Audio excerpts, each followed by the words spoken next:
Now introduction about the chapter. Now we can go with the very simple or practical examples for explaining you about the new chapter, permutation and combination.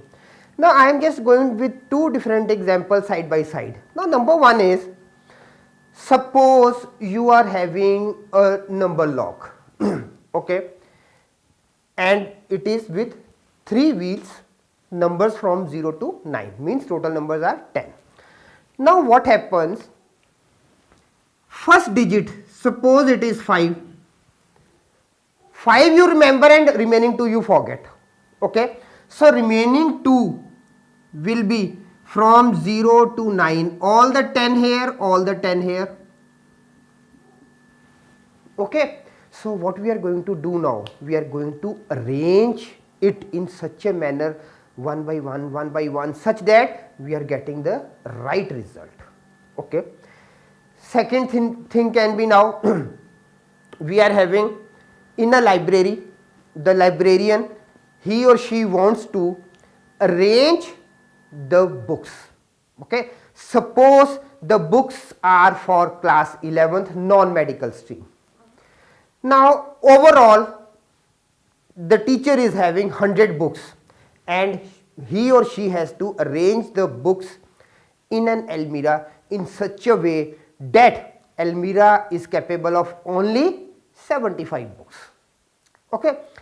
So which 75 books she is going to keep, that is a separate thing, and out of that 75 books, which books she prefers that these should be on the top shelf, this should be on the middle one, this should be on the last one, that also depends on the teacher. Is it clear? So two words I have used in two different examples. Number one, selection, and number two, arrangement.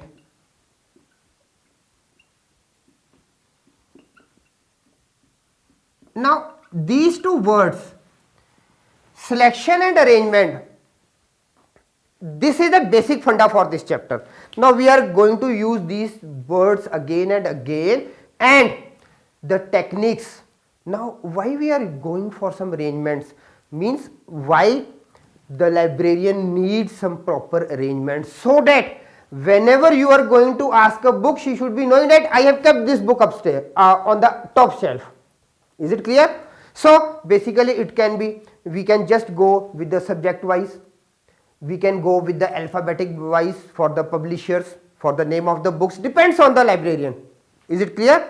So the two words, selection of the books and the arrangement of the books. Is it clear? Selection and arrangement. Now selection goes for the combination. Selection goes for combination and arrangement goes for permutation.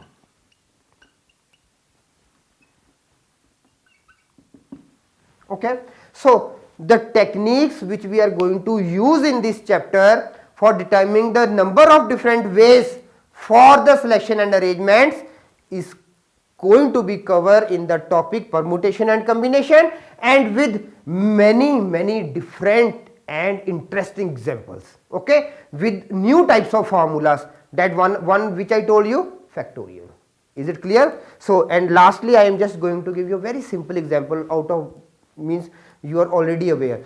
Now suppose we have to find the possibilities when 3 coins are tossed for the heads and tails.